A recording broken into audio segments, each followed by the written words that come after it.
जय श्री राम, हर हर Mahadev and very very good morning आप सभी को। तो अभी तकरीबन सुबह के 6 बज रहे हैं एंड काफ़ी टाइम हो चुका है हमको उठे हुए। आज नींद ही नहीं आ रही क्योंकि कहते हैं ना कि आपको लाइफ में अगर कोई चीज़ अचीव करनी है और वो एम अगर आपको सामने दिखे तो रातों की नींद ही उड़ जाती है ना? अभी लग तो रहा होगा आपको थोड़ा-थोड़ा ऐसे जैसे कि आँखों में नींद नहीं है, गायब हो गई सारी नींद। पहले जब स्कूल में होते थे तो घर वाले हमको उठाते थे, जैसे मार्च का टाइम है, एग्ज़ाम लगे होते थे, तो घर वाले उठाते कि बेटा उठ जा, पेपर है आज तेरा।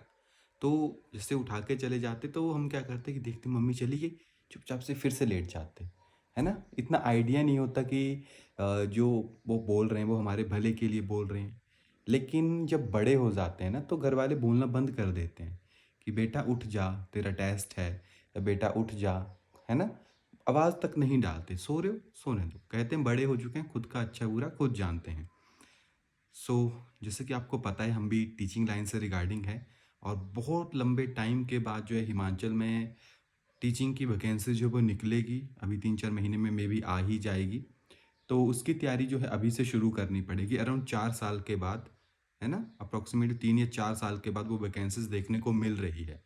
और उसमें हम फर्स्ट टाइम अटेम्प्ट करेंगे, है ना? 2018 में मेरी बीएड कंप्लीट हुई थी, अराउंड 6 साल हो चुके हैं। एक बार बीच में कमीशन आया था लेकिन उस टाइम भी हम पढ़ रहे थे, तो इतना उस टाइम प्रिपरेशन नहीं हो पाई। लेकिन अब जो है खुद ही पढ़ना पड़ेगा, खुद ही सभी चीज़ों को कवर करना पड़ेगा। तो मैं ये कहना चाहूँगा कि ठीक है ब्लॉगिंग कर रहे हो, अच्छी चीज़ है, लेकिन बहुत से बच्चे, जैसे मैं देखता हूँ यहाँ पे भाई के साथ मिलने के लिए भी आ जाते हैं, तो उनका क्या होता है ना एम कि मुझे जी यूट्यूबर बनना है ना? सबसे पहले वो बोलते हैं कि मुझे यूट्यूबर बनना है, उसके बाद वो फर्दर नेक्स्ट चीज़ों की तरफ मूव करते हैं। देन उसके बाद वो अपने फ्यूचर को रखते हैं। कुछ बोलते हैं मेरे को यूट्यूबर बनना है, कुछ कहते हैं ब्लॉगर बनना है। अरे 150 करोड़ आबादी वाले इस देश के अंदर कितने यूट्यूबर होंगे? 100-200 कितने ब्लॉगर होंगे? 1000, 2000 लाख रख लो, इतने ही होंगे, है ना? बाकी तो कुछ ना कुछ कर रहे हैं ना। तो अगर आप ठीक है वीडियो डाल रहे हो अच्छी चीज़ है, हम भी डालते हैं वीडियो, इंटरेस्ट है, अच्छा लगता है वीडियो डालना, तो बना के डाल देते हैं, है ना? जो दिल के अंदर एक रियलिटी होती है जो हमें लगता है हमें बोलना चाहिए, वो हम बोल देते हैं। तो हम भी पढ़ रहे हैं ना।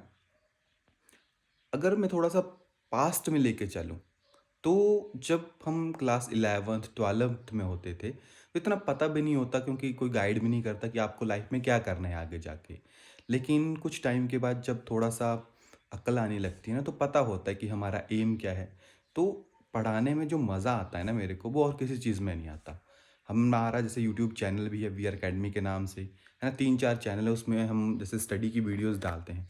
तो आप देखोगे तो वहाँ पे तकरीबन 2000 से ज़्यादा वीडियोज़ हैं। यानी पढ़ाने में जो मज़ा आता है ना, पढ़ाना है कहीं भी पढ़ाएँगे, चाहे प्राइवेट सेक्टर हो गया, गवर्नमेंट सेक्टर हो गया, यानी जो मन को जो सुकून मिलता है पढ़ा के, वो और किसी चीज़ में नहीं मिलता। और वही चीज़ है कि वीडियो डालना भी हमको अच्छा लगता है, तो हम वीडियो भी यहाँ पे डालते हैं। यानी वो चीज़ हमें अच्छी लग रही है।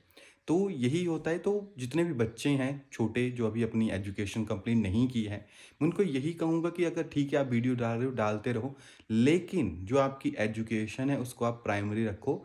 यानी सबसे पहले अपनी पढ़ाई को कंप्लीट करो, उसके ऊपर 100% फ़ोकस करो। ऐसा मत सोचो कि आप वीडियोज़ डालोगे, ब्लॉगर बनोगे, पढ़ाई छोड़ दोगे। एजुकेशन का मतलब जॉब लेना नहीं होता है। एजुकेशन हमारा जो माइंड होता है उसको डेवलप करने के लिए बनाई जाती है। यानी आपका जो माइंड है, हमारा जो माइंड है, उसको डेवलप करती है एजुकेशन। किस तरह से हमें सोचना है, किस तरह से हमें बोलना है, किस तरह से हमें सोसाइटी में रहना है, क्या अच्छा है, क्या बुरा है, ये सब चीज़ें यानी आपको अपनी लाइफ में किस तरह से रहना है, आपको आपकी लाइफ के इवेंट्स के लिए तैयार करती है एजुकेशन। तो अब तो डेली ही हमें, वैसे तो मैं उठता हूँ 5 बजे, 5 से 7 हम क्लासेस भी लेते हैं। लेकिन अब देखो काम तो करना पड़ेगा, अब ऐसा नहीं कर सकते ना टेस्ट आ रहे हैं तो बाकी काम छोड़ देंगे। टेस्ट ठीक है, प्रिपरेशन चली हुई है, होगा तो भी अच्छा है, नहीं होगा तो भी अच्छा है। क्योंकि अगर हम ऐसा बोल दें कि जी ये अगर लाइफ में नहीं हुआ, तो क्या होगा? बहुत से ऐसे होते हैं जो डिप्रेशन में चले जाते हैं कि मेरे से टेस्ट नहीं हुआ तो मैं क्या करूँगा ज़िंदगी में? अरे हमें पता है कि 150 के अराउंड वैकेंसीज़ आएगी। है ना? बच्चे होंगे देने के लिए कोई 30 से 40 हज़ार, तो 30 से 40 हज़ार थोड़ी वहाँ पे आ जाएँगे। लगेंगे तो सिर्फ़ 150 ही, जो अच्छी क्वालिटी वाले होंगे वो ही लगेंगे, है ना? तो सीधी-सी बात है, अगर हम 150 के अंदर आ रहे हैं, हम उतनी तैयारी कर पाएँगे, तो ठीक है, अगर हम उतनी तैयारी नहीं कर पाएँगे, तो हम नहीं लगेंगे।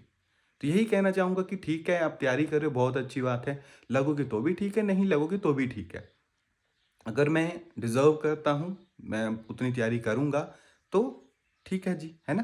तो अभी हमारी शीट यहाँ पे खाली है, क्योंकि हमने यहाँ पे थोड़ा-सा अभी जो मैथमेटिक्स है उसके सिलेबस को कवर किया है। एंड ये हमारे कुछ पेपर हैं प्रीवियस के, है ना? जो कि यहाँ पे अवेलेबल हैं, ठीक है? तो अभी हम केमिस्ट्री को कवर करेंगे। स्पेशली जो क्लास 11th एंड 12th हैं, उसी की जो केमिस्ट्री है वो यहाँ पे पूछी जाती है, और सिलेबस बहुत वास्ट है। ऐसा कहेंगे बहुत कम सिलेबस, ऐसा नहीं है, ठीक है? वो हमारी एल्मीरा रही, एल्मीरा भी हमारी ओपन हो गई है ना? तो जितनी भी इसके अंदर बुक्स वगैरह है वो सारी अब काम के ऊपर आएँगी। क्योंकि पढ़ते तो रेगुलर हैं, लेकिन वही बात है ना, जो हम टीच करवा रहे हैं, सिलेक्टिव सब्जेक्ट होते हैं। जैसे साइकोलॉजी पढ़ा देते हैं, केमिस्ट्री पढ़ा देते हैं, लेकिन बाकी भी सब्जेक्ट हैं, जीके है, मैथमेटिक्स है, बहुत सी चीज़ें होती हैं जो पढ़नी पड़ती है ना? तो सिंगल सब्जेक्ट नहीं आएगा एग्ज़ाम में, वहाँ पे 10 से 12 सब्जेक्ट आएँगे। 1-2 सब्जेक्ट के जो हम मास्टर होते हैं वो तो चलो ठीक है, वो कवर हो जाता है। लेकिन जो हमारे लिए मेन सब्जेक्ट रहते हैं, वो होते हैं इसके अलावा जो सब्जेक्ट है वो मेन होते हैं, तो उनको तो प्रिपेयर करना पड़ेगा, है ना? कुछ टाइम के बाद जैसे आप किसी चीज़ को नहीं पढ़ो तो भूल जाते हैं। तो अपने बच्चों को भी यही कहिएगा कि बेटा अभी पढ़ लो, अभी मौका है, बाद में मौका नहीं मिलेगा। तो पहले अपनी एजुकेशन को कंप्लीट करें, उसके बाद सोचें कि आपको अपनी लाइफ में, यानी ब्लॉगर को परमानेंट ना बनाएँ, प्राइमरी मत बोलें इसको कभी भी, क्योंकि ये कभी भी परमानेंट नहीं हो सकता, ठीक है? और परमानेंट तो वैसे कुछ भी नहीं है, लेकिन ब्लॉगिंग एक परमानेंट सोर्स नहीं है। पढ़ें, पढ़ें बेटा पढ़ें, ठीक है? पढ़ाई ज़रूरी है।